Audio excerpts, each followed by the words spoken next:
Hello everyone, good morning all of you. అందరూ ఎలా ఉన్నారండి? బాగున్నారా? మీ అందరూ బాగుండాలని నేను ఎప్పుడు కోరుకుంటానండి. ఈరోజు మార్నింగే హెల్తీ బ్రేక్ఫాస్ట్ చేసుకుందాం అనేసి ప్రిపరేషన్ అయితే స్టార్ట్ చేసేసానండి. ఈరోజైతే బ్రెడ్ శాండ్విచ్ విత్ వెజ్జీస్తో శాండ్విచ్ చేస్తున్నానండి. ముందుగా బ్రౌన్ బ్రెడ్ తీసుకున్నాను. తర్వాత మిరియాలేమో చక్కగా పౌడర్ చేసుకున్నాను ఫైన్గా. ఆ తర్వాత చిన్నగా ఆనియన్స్ కట్ చేసుకొని, క్యారెట్ కూడా చిన్నగా కట్ చేసుకొని, టమాటో, బీట్రూట్, తర్వాత కొత్తిమీర, బటర్. మన దగ్గర ఏ వెజ్జెస్ ఉంటే ఆ వెజ్జెస్ తోటి మనం చేసుకోవచ్చండి. మీ దగ్గర ఒకవేళ క్యాప్సికమ్ ఉంటే క్యాప్సికమ్తో కానీ, లేకపోతే మీ దగ్గర స్వీట్ కార్న్ ఉంటే స్వీట్ కార్న్తో, ఏ వెజ్జెస్ ఉంటే అవి యాడ్ చేసుకోవచ్చు. ఈ వ్లాగ్ మాత్రం ర్యాండమ్ వ్లాగ్ అండి. అంటే కొంచెం తిరుపతి వెళ్ళి వచ్చిన తర్వాత అన్నీ కలిపి చేసి పెడుతున్నాను అనమాట. సో వ్లాగ్ని ఎంజాయ్ చేయండి. ముందుగా శాండ్విచ్ కోసం మిక్స్ ప్రిపేర్ చేస్తున్నాను అనమాట. ఒక బౌల్ తీసుకొని అందులో కొంచెం మిరియాల పొడి, తర్వాత ముందుగా కట్ చేసుకున్న టమాటోస్, క్యారెట్, బీట్రూట్, తర్వాత ఉల్లిపాయలు అన్నీ వేసి కొంచెం జీలకర్ర పొడి కూడా వేసుకొని, కొంచెం సాల్ట్ కూడా వేసుకొని బాగా మిక్స్ చేసేసుకోవాలండి. అంటే మనం ఎంత బాగా మిక్స్ చేసుకొని మనం ఎక్స్ట్రా ఎసెన్స్ ఏవైతే యాడ్ చేసుకుంటా అంటే ఏంటంటే మన దగ్గర ఏవి ఉంటాయో మసాలా పౌడరు, చాట్ మసాలా, ఇవన్నీ టేస్ట్ని బాగా ఎన్హాన్స్ చేస్తాయి అన్నమాట.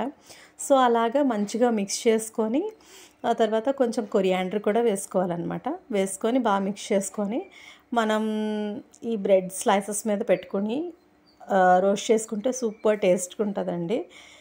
ఎలా చేస్తున్నానో చూడండి మీరు కూడాను. తర్వాత ఏం చేస్తానంటే బాగా మిక్స్ చేసుకొని అది పక్కన పెట్టేశాను. మనకి పాసిబిలిటీ ఉంటే, టైం ఉంది అనుకుంటే మాత్రం గ్రీన్ చట్నీ మాత్రం చేసుకొని పెడితే సూపర్ టేస్ట్ ఉంటుందండి. గ్రీన్ చట్నీ చాలా ఈజీ ప్రాసెస్. మన దగ్గర కొత్తిమీర, పుదీనా, పచ్చిమిర్చి, అల్లం ఉంటే సరిపోతుందండి. కొంచెం కర్డ్, ఆ కొత్తిమీర, పుదీనా, పచ్చిమిర్చి, అల్లం ఫైన్గా పేస్ట్ చేసిన తర్వాత కొంచెం కర్డ్ వేసి ఇంకోసారి తిప్పేయాలి మిక్సీ. ఆ పేస్ట్లో కొంచెం సాల్ట్ వేసుకొని, కొంచెం చాట్ మసాలా వేసుకొని ఈ బ్రెడ్ మీద మనం కొంచెం అలాగా బ్రెడ్ మీద స్ప్రెడ్ చేసుకొని తింటే చాలా టేస్టీగా ఉంటుందండి. మీకు పాసిబిలిటీ ఉంటే గ్రీన్ చట్నీ చేసుకోండి. ప్రస్తుతానికి మా దగ్గర గ్రీన్ చట్నీ లేదు.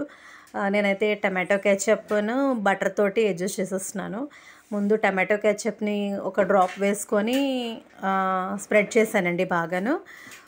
తర్వాత ఏంటంటే కొంచెం బటర్ కూడా తీసుకొని స్ప్రెడ్ చేశాను.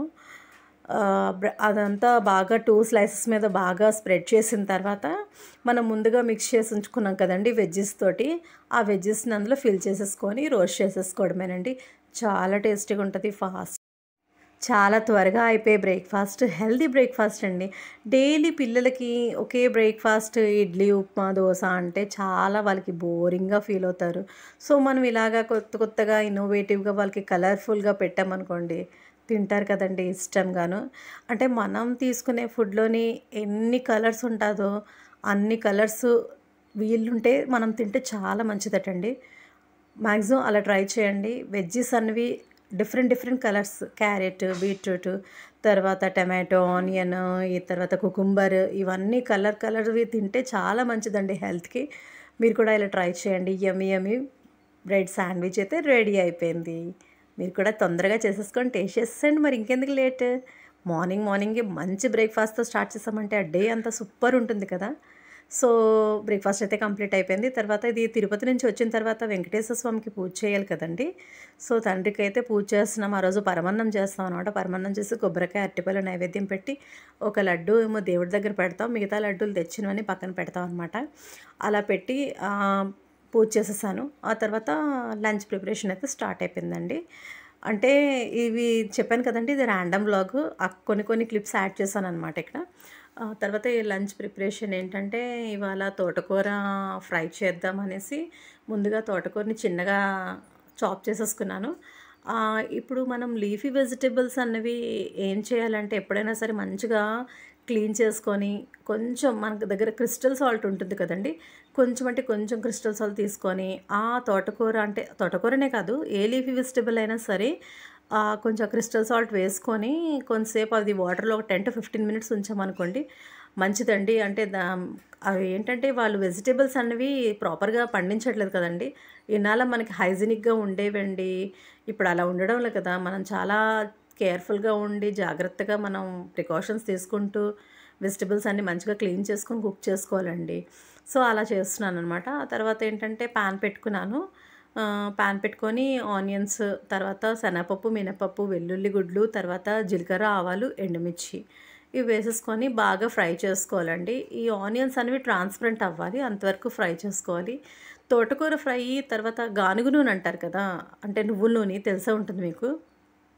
దాంతో ఫ్రై చేసుకొని తింటే చాలా టేస్టీగా ఉంటుందండి. ఒట్టి తోటకూరతోటే తినేస్తారండి రైస్, అంత బాగుంటుంది. ఒకసారి ట్రై చేయండి మీరు కూడాను. ప్రజెంట్ అయితే ఫ్రీడమ్ ఆయిల్ తోటి కుక్ చేసేస్తున్నాను. ఈ ఈ ఆనియన్స్ అనేవి మంచిగా ట్రాన్స్పరెంట్ అయ్యే వరకు ఫ్రై చేసేసుకోవాలండి. ఆ తర్వాత దాంతోపాటు కొంచెం ఎగ్ కర్రీ చేస్తున్నాను. చూసారా, ఎండుమిర్చి అనేవి కట్ చేసేసి వేసేస్తున్నాను. ఇది కొంచెం బాగా ఫ్రై అయిపోయిన తర్వాత ఈ తోటకూర ముందుగా మనం వాటర్లో వేసి ఉంచుకున్నాం కదా, సాల్ట్ వేసి, అది ఏం చేయాలంటే మళ్ళీ ఒకసారి వాటర్ వేసుకొని కడుక్కోవాలి. ఎందుకంటే మనం మళ్ళీ కర్రీలో సాల్ట్ వేసుకుంటాం కదండి, చాలా ఎక్కువైపోతుంది. ఆల్రెడీ మనకి లీఫీ వెజిటబుల్స్ సాల్ట్ క్వాంటిటీ అనేది ఎక్కువ ఉంటుందండి. సో మనం ఎప్పుడైనా లీఫీ వెజిటబుల్స్ కుక్ చేసుకున్నప్పుడు సాల్ట్ తగ్గించే వేసుకోవాలండి, ఎందుకంటే కొంచెం వేసినా ఎక్కువ అయిపోతుంది అనమాట. సో అందుకని మళ్ళీ ప్లెయిన్ వాటర్తో కడిగి మళ్ళీ అప్పుడు అందులో వేస్తున్నాను అనమాట. తోటకూర ఫ్రై అయితే ఈజీ అనండి, సింపుల్గా అయిపోయింది. తర్వాత ఉప్పు, పసుపు, కారం వేసుకొని అలా సిమ్లో మగ్గించుకోవాలి. సిమ్లో మగ్గించుకుంటే కర్రీ అనేది కంప్లీట్ అయిపోతుందన్నమాట. చాలా టేస్టీగా ఉంటుందండి. మీరు ఇలాగే చేసుకుంటారా, ఇంకోలా చేసుకుంటారా? కమెంట్ సెక్షన్లో కమెంట్ చేయండి. ఆ తర్వాత అయితే తోటకూర అయితే కంప్లీట్ అయిపోయిందండి. ఆ తర్వాత దీంతో పాటు కొంచెం ఎగ్ గ్రేవీ కర్రీలా చేద్దాం అనుకుంటున్నాను. సో ముందుగా ఎగ్ అనేది చూసారు, తోటకూర దగ్గరగా అయిపోయింది. ఆ తర్వాత ఎగ్ అనేది ముందుగా బాయిల్ చేసుకోవాలి. నేను 2 ఎగ్స్ తీసుకున్నాను, అవి బాయిల్ చేస్తున్నాను పక్కన. తర్వాత ఇది తోటకూరలోకి సరిపడా ఉప్పు, కారం, పసుపు కూడా వేసుకుంటున్నాను. కర్రీ అయితే ఆల్మోస్ట్ కంప్లీట్ అయిపోయినట్టేనండి. ఇంకొంచెం దగ్గరికి అయిపోతే మనం స్టవ్ ఆఫ్ చేసేసుకోవచ్చు. ఈరోజు అక్షయ తృతీయ కదండి, ఎలా చేసుకున్నారండి పూజ అన్నది మీరు కమెంట్ సెక్షన్లో కమెంట్ చేయండి. చాలామంది అంటారు అక్షయ తృతీయ రోజు గోల్డ్ కొంటే మంచిది అనేసి. గోల్డ్ అనే కాదండి, మనం ఈరోజు ఏ పని చేసినా అది మళ్ళీ మళ్ళీ చేస్తూ ఉంటామంట. దానం, ధర్మం, తర్వాత ఎవరికైనా సహాయం, ఇలాంటివి, పేదవాళ్ళకి భోజనం పెట్టడం, ఇలాంటివి చేసినా మళ్ళీ మళ్ళీ చేస్తూ ఉంటామంటండి. గోల్డ్ ఒకటే కొనడం కాదండి, ఇలాంటివి కూడా చేస్తే మంచిదంట. నేను ఎవరో చెప్తే విన్నాను అనమాట. అంటే ప్రతి ఒక్కరు గోల్డ్ కొనుక్కోలేరు కదా, కొనుక్కోలేని వాళ్ళు ఇలా పేదవాళ్ళకి భోజనం పెట్టినా ఆ ఫలితం అనేది చాలా రెట్లు ఉంటుందండి. సో ట్రై చేయండి వీలుంటే. ఎగ్ కర్రీకి అయితే ఎగ్ బాయిల్ చేస్తాను. దాన్ని ఎగ్స్ని పీల్ అవుట్ చేసుకొని తర్వాత ప్యాన్ పెట్టుకొని కొంచెం ఆయిల్ వేసుకొని తర్వాత కొంచెం పసుపు కూడా వేసుకొని ఎగ్స్ని కొంచెం ఫ్రై చేస్తాను. ఫ్రై చేసేసుకొని ముందుగా మసాలా పేస్ట్ అనేది రెడీ చేసి ఉంచుకున్నాను. మసాలా పేస్ట్ వేసి చేద్దామని ఇవాళ. తర్వాత ఈరోజు చాలామంది ఇష్టపడతారు గోల్డ్ కొనుక్కోవడానికి. తర్వాత ఇవాళ మన సింహాద్రప్పన్న తండ్రి చందనోత్సవం అండి, చాలా ఘనంగా చేస్తారండి. దానికి వెళ్ళాలంటే అదృష్టం ఉండాలండి నిజంగా, ఎందుకంటే కన్నుల పండుగ, తండ్రిది నిజరూప దర్శనం జరుగుతుంది అనమాట. మొత్తం చందనం అంతా ఒలిచేసి తండ్రిని మనం నిజరూపంగా ఈరోజే మనం చూడగలమండి. అది నిజంగా అదృష్టం ఉంటేనే వెళ్ళగలమండి. చాలా చాలా జనాలు వస్తారు అక్కడికి. మేమైతే ఒకసారి వెళ్ళాము, వైజాగ్లో ఉండేటప్పుడు డాడీ తీసుకొని వెళ్ళారు. చాలా బాగుంటుందండి. తర్వాత వెళ్ళాలండి, పెద్ద క్షేత్రం వెళ్ళాక చిన్న క్షేత్రం తప్పకుండా వెళ్ళాలంటే కదా. తిరుపతి వెళ్ళొచ్చాం కదా, తప్పకుండా ఇంకెక్కడికైనా వెళ్ళాలి. సో దానికి ప్లాన్ చేద్దాం. అది మీకు వీడియోలో వస్తుంది, చూద్దరే కానీ మీరు కూడాను. ఆ తర్వాత ఆనియన్స్ బాగా వేగిన తర్వాత నేను ముందుగా మసాలా పేస్ట్ రెడీ చేసి ఉంచుకున్నాను. మసాలా పేస్ట్ వేసేసానండి. మసాలా పేస్ట్ అనేది పచ్చివాసన పోయే వరకు వేయించుకోవాలి. వేయించుకున్న తర్వాత టమాటోస్ అనేవి చిన్నగా కట్ చేసుకుని పక్కన పెట్టుకున్నాను. ఆ టమాటోస్ కూడా అందులో వేసేసుకోవాలండి. వేసేసుకొని మనకి సరిపడా ఉప్పు, కారం, పసుపు, మనకు పులుపు కావాలంటే కొంచెం చింతపండు నానబెట్టుకొని చింతపండు రసం కూడా వేసుకోవచ్చు. నేను కొంచెం పుల్లగానే చేస్తున్నాను, అంటే పులుపు అంటే మరీ ఎక్కువ కాదు, కొంచెం అనమాట. ఆల్రెడీ టమాటో వేసుకున్నాం కదా, ఆ పులుపు అనేది ఎక్కువైపోద్ది ఎక్కువ చింతపండు వేసేస్తే. సో ఇది బాగా దగ్గరగా అయిన తర్వాత కొంచెం మనం ఈ చింతపండు పిసుక్కొని ఆ రసం వేసేయాలన్నమాట. అది బాగా మగ్గుతున్న టైంలోని ఎగ్స్ కూడా వేసేయాలి. ఆ తర్వాత కొత్తిమీర ఉంటే కొత్తిమీర వేసుకోండి. ఎగ్ కర్రీ అయితే కంప్లీట్ అయిపోయినట్టేనండి. తర్వాత ఉప్పు, కారం, పసుపు వేస్తున్నాను. ఎప్పుడైనా సరే మనం ఒకవేళ పీసెస్ అనేవి పెద్దగా కట్ చేసేసాం అనుకోండి, అవి త్వరగా మనకు మగ్గిపోవాలంటే మనం ఈ వేగుతున్న టైంలోనే ఉప్పు, పసుపు వేసామనుకోండి త్వరగా మగ్గిపోతాయన్నమాట. ఇదో టిప్ మీకు తెలిసే ఉంటుందండి. తర్వాత ఇంకా ఈ కర్రీ అంతా కంప్లీట్ అయిపోయింది ఆల్మోస్ట్. కొంచెం చింతపండు నానబెట్టి ఉంచుకున్నాను కదా, ఆ వాటర్ కూడా వేసేస్తాను ఇప్పుడు.